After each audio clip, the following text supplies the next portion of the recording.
Welcome to today's episode of the Cross Labs podcast, On My Mind.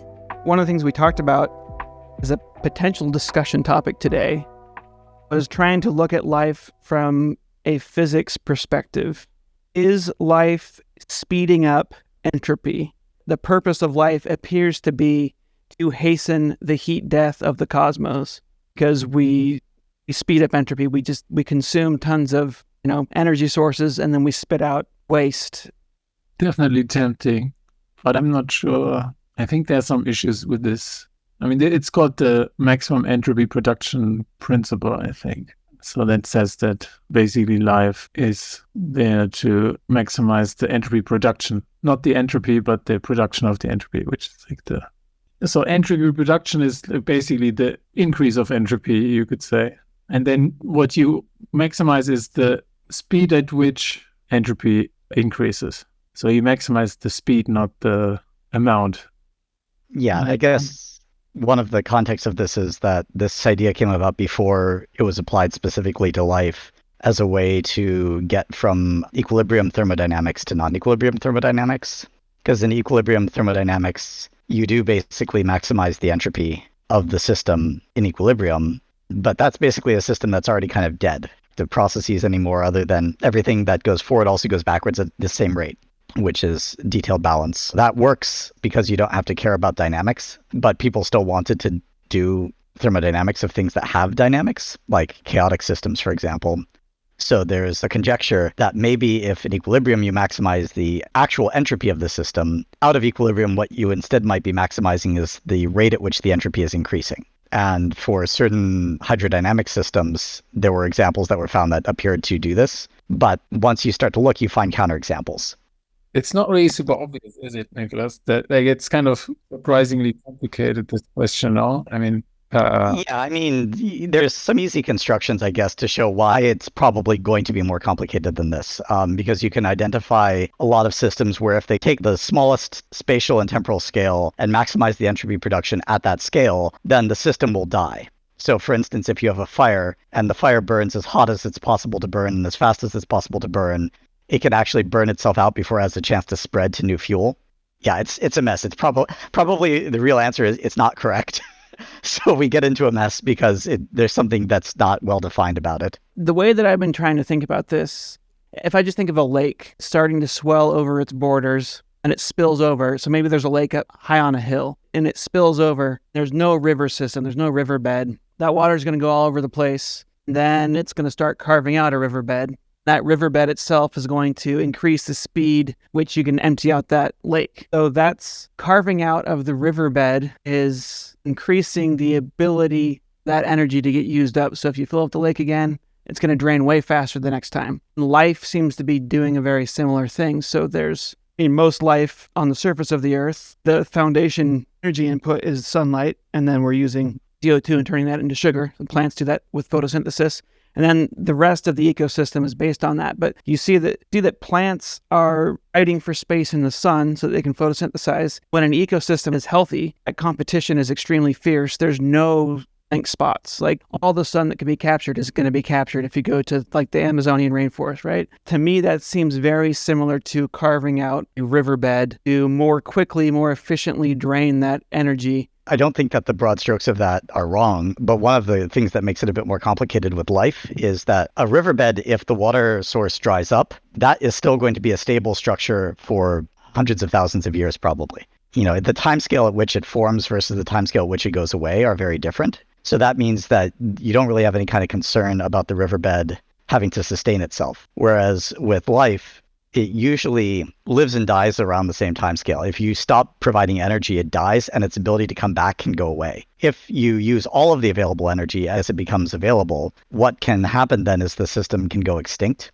The case I'm most familiar with is the cholera case, where people would stay at home and they wouldn't spread cholera through handshakes and so on. So in places where you had good sewage treatment, cholera would become fairly benign. In places where you had bad sewage treatment, it would get worse and worse and worse because it would spread through sewage water. So yeah, you're right that the dynamics are different there. But the basic principle here is that selection can put brakes on something. I guess we would see this with COVID too. If it was actually really killing the population, you would have slower versions of it would be elected for once the population got so low, right? Yeah, I mean the tricky thing is if the response timescale has to be about the same as the timescale of activity. That's the thing that decides whether you get an equilibrium or if you get extinction.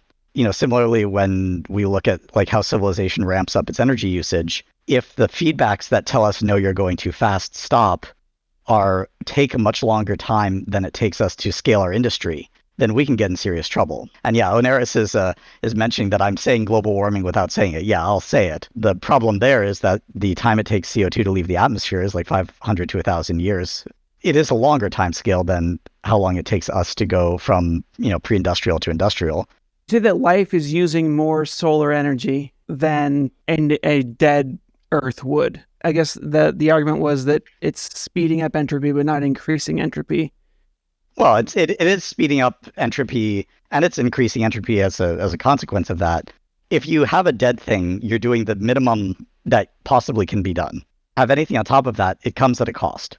If there is a space where life could exist, where I say space, I also mean a niche, right? And if it can't get kicked out once it's there, you will find it there. Locally, when you have very simple ecologies, you can talk about fitness. But once you start to have complicated ecologies and very long timescales, I think rather than the survival of the fittest, evolution behaves more like the survival of the stablest. Or maybe a better way of putting it would be that evolution is a space-filling process. If something manages to colonize a niche, and then if nothing can kick it out or make that niche go away through its own dynamics, then there's no reason that thing won't be found in that niche. If it turns out there's an innovation that can create a new niche, and it really is a new niche in that the carrying capacity is separate from the carrying capacity of the other niches and things like that, then yeah, you're going to see some subpopulation grow exponentially and colonize that, and you'll have a new way to survive, which means that if there's energy that's not being used, and energy is the bottleneck, then yeah, I think you'll find things that figure out how to use it. The tricky thing saying stuff about entropy and energy at a large scale is that a lot of the time energy isn't the bottleneck for life. I wonder if it is possible to figure out how far can life go. I mean, considering any possible environment, any resources available, is there a limit at all? I think it would be an interesting research question if it hasn't already been done and I'm just grotesquely unaware of it. Do you consider technology to be life? And I think that you would have to, right? Yeah. Once you do that, then I don't think there's any way to say when it's going to stop. There probably are untravelable distances, right? Maybe you could calculate the amount of energy in our galaxy and say, is that amount of energy even enough to send a seed to another galaxy? Maybe it's not. I don't know. So there's the Kardashev scale, which is exactly, I think, what you've been kind of implicitly talking about the entire time, which is the suggestion that the measure of a civilization is how much of the energy it captures. It goes from capturing the entire energy of a planet, the entire energy of a star, the entire energy of a galaxy, etc. There's also kind of fun calculations you can do that if you assume human timescales, there's a maximum size of a still biologically human civilization that you could possibly have, because you would have to be at the rate that humans reproduce. You would have to be sending people out of the inhabited area faster than the speed of light to prevent a population catastrophe. So you can get numbers like that if you make certain assumptions. But I think my favorite very, very long-term sci-fi speculation of the nature of life is actually that rather than going fast, eventually we'll go extremely slow, because you eventually do have to deal with the heat death. And so dense energy sources become less and less accessible when you're talking about time scales 10 to the 20 years, 10 to the 30 years, orders of magnitude longer than the universe has currently existed. You can live off of the decay of black holes for much, much, much longer. But if you want to do that, one of the things that we found, this is going to sound like a bit of a segue, but people complain about how neural networks are so inefficient compared to human brains. They say, you're using 500 watts and you're doing, a millionth of what a human brain does on a watt or I don't know how much it's on the order of watts, right? Yeah. So it's why is it so inefficient? Well, if you look at the trade-off between clock speed and power usage in processors, then if I remember correctly, the power usage goes as the cube of the clock speed. So our technology has gone for faster and faster processors. If we want to render frames for a 3D game, you need the results now. But for the human brain, the optimization went the other way. And if you continue that cube law, that power law, at the clock speed of a neuron, the power consumption of the human brain is spot on that curve. So you could imagine something that operates 1 million times or 1 billion times slower than a human brain. And if you have life that's like that, then, living off of the decay of black holes is perfectly fine. It gives you whatever microwatts or something, but that's fine. And interstellar civilization becomes a lot easier when everyone's clock speed is such that the time to get from one star system to another would actually be like an afternoon of perceptual time because everyone is thinking slowly. That would be the opposite of this maximize entropy production, right? It's like still have more than the baseline entropy production, but minimize the amount that you need in order to support the maximum amount of life. That's it for this week's episode of the Cross Labs podcast On My Mind. Don't forget to like and subscribe so you'll be the first to know when the next episode is out. Thanks so much for tuning in, and we'll see you next week.